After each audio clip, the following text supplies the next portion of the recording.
Assalamu alaikum and welcome. My name is William Scott Jackson and I'm a Professor of Human Resources and Entrepreneurialism, as well as Research Director of the Oxford Centre for Employee Engagement. And we help countries and companies to maximise the productivity, engagement and happiness of their people.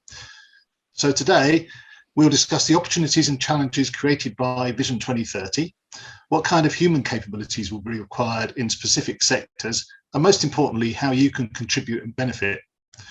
So the vision represents a significant shift in strategic focus, as well as a shift in the capabilities required. It's a shift from the public to the private sector. And I've used our client Olean Group as a great example. A shift from imports to self-reliance, for example, in military equipment. A shift from oil to a diversified economy. And most importantly, a major shift from migrant labour to the development of national human capital, particularly in the private sector, and also the creation of strategic human capabilities. So what kind of capabilities might be needed? Well, firstly, we describe enabling capabilities. And these are the kind of capabilities that every sector needs, and they include things like leadership, human resource management, and IT. Secondly, there's fundamental capabilities. And these are the capabilities that are needed by people in particular sectors in order to compete. So, for example, specialised engineering skills would be needed for the military supply sector. Finally, and absolutely the most important, we would describe differentiating strategic capabilities. And these are unique, valuable, and hard to copy. And they're the only capabilities that provide sustainable competitive advantage. So, for example, Google has a unique capability to innovate, which they've built. And Jumeirah Group has developed a unique capability of friendliness throughout the organization. But now let's just look at the numbers. So Saudi currently has a national labour force of around 6.4 million, with 4.2 million in the public sector, 1.6 million in the private sector, and about 500,000 unemployed. By 2030, it will have a labour force of around 8 million Saudis, with a target of 3.4 million in the public sector and around 0.6 million unemployed. This means the private sector needs to employ about 4 million extra people. That's more than double, and it's a rise of 2.3 million. Now, most of these 8.1 million haven't even entered the labour force yet because they're too young.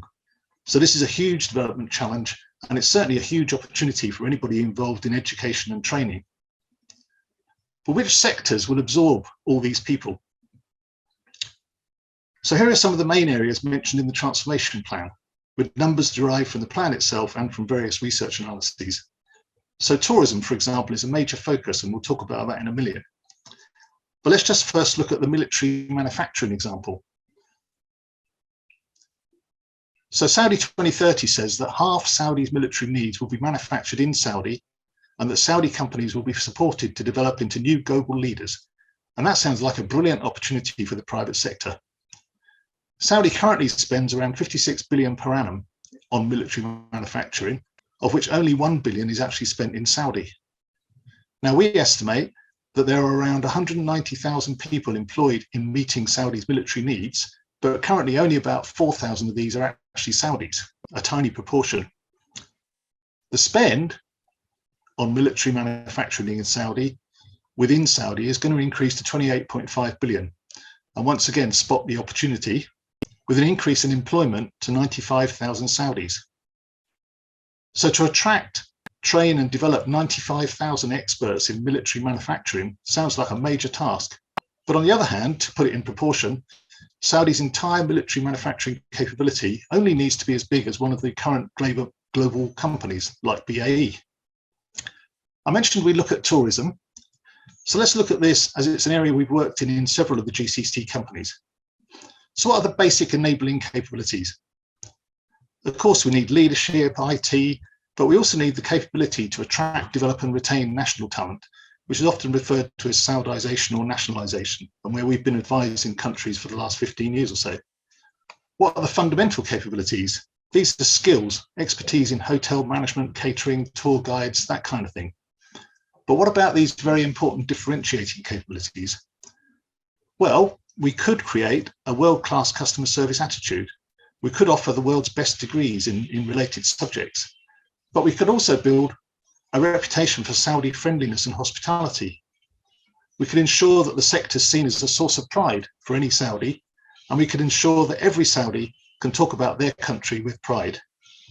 How could we possibly build such capabilities? Well, here are just some ideas. We could promote the sector as a high prestige and serving the country. We could teach tourism and hotel management in high school, as well as knowledge about the country and its tourist assets. And we could leverage the natural hospitality of Saudi people. I'll illustrate this with a real example of a project we carried out in the UAE. So we knew that hardly any Emiratis wanted to work in the hotel sector at that time. So we first tried to find out what they thought about it. The answer was, through a survey, gross. And I expect you all know what gross means. Emiratis thought that hotel jobs were low grade, filthy, disgusting. They involved serving horrible people huge quantities of alcohol. And so the first task was to change this perception, because obviously nobody would want to work in that sector if that's what they think about it. And it's wrong, really. So these were the things that were true about the hotel and catering sector. The sector serves the country, there's highly professional roles, you'll learn and develop, and your family will be proud of you. And in fact, one of the groups, Jumeirah Group, was voted best employer in the Middle East. So those are all very attractive. We had to support those messages. So Sheikh Mohammed was publicly supporting the sector and stressing its importance to the country. There were visits to schools and internships involving families and actually asking advice from parents on how the workplace could be dignified and a source of pride. Jumeirah Group set up a prestigious academy and also tried to work with other groups to make the whole sector more attractive. And in fact, Qatar also has a good example of this, where the whole energy sector works together to attract Qataris. But now let's think about the enabling capabilities.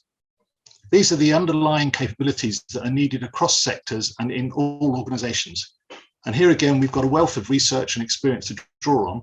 And of course, these also present opportunities for Saudi and international education, training and HR providers. I'd like to just give you the recommendations on how to build these capabilities from these various research studies and client-led projects over the past few years. So let's first of all look at human resources. A major requirement is for the capability to manage the development of all this talent. And our project with Aramco found that effective HR could actually add 14 billion per annum to the GDP of the GCC, of which Saudi, of course, has the major share. We recommend that HR should be an accredited profession and that anyone working in HR in Saudi should be accredited. We need to create and recognize exemplary world-class HR functions in Saudi, and I know the Saudi government is aiming to create such exemplars. We need a Saudi-specific international professional body for HR, supported by government, which could be associated with an international body like CIPD or SHRM, but it still needs to be Saudi-specific. And finally, we've proved that engagement and productivity of these people can be dramatically improved, and we've developed the toolkit to do it. So next, let's consider leadership, where we've worked with organizations right across the GC, as well as carrying out extensive research. Saudi is going to need at least 1 million leaders over the next 10 years. Now, we believe that leaders can be made as well as born, and that most leadership development is currently far too slow and much too complicated. We're recommending that Saudi leaders should be trained properly, but effectively and cost effectively in particular. We think leaders should be accredited, perhaps through somebody like the Chartered Management Institute. We think leaders can be grown from an early age through experiences of leadership, and this should be considered by our educational colleagues, how to provide these experiences even to infants. And finally, as with engagement, we've demonstrated that it's quite possible to boil down the essentials of leadership in an easy-to-use app, which not only helps the leader to do leadership, but also provides continuous feedback on the productivity and engagement of his or her team. And finally, and perhaps the most important, we need the ability, the capability to attract, develop and retain a huge number of nationals into sectors and roles that are new and possibly not the first choice at the moment. We need to understand the motivations and aspirations of Saudi youth. We need to build and use personal networks to proactively attract the right Saudis rather than just relying on advertising or other passive methods. We need to fish in different pools, and this is very interesting, by which I mean, for example, non-degree level females in Jizan, rather than all looking at the same small pool of degree-holding males living in Dammam or Riyadh.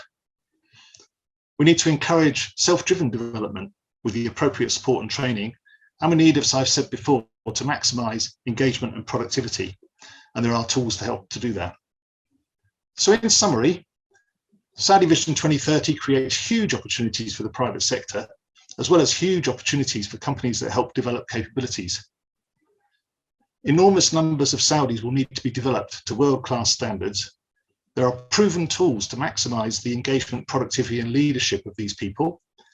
Saudi Vision 2030 provides sufficient detail for the private sector and human capital companies to work out what needs to be done, the scale, and how best we can take advantage of these opportunities.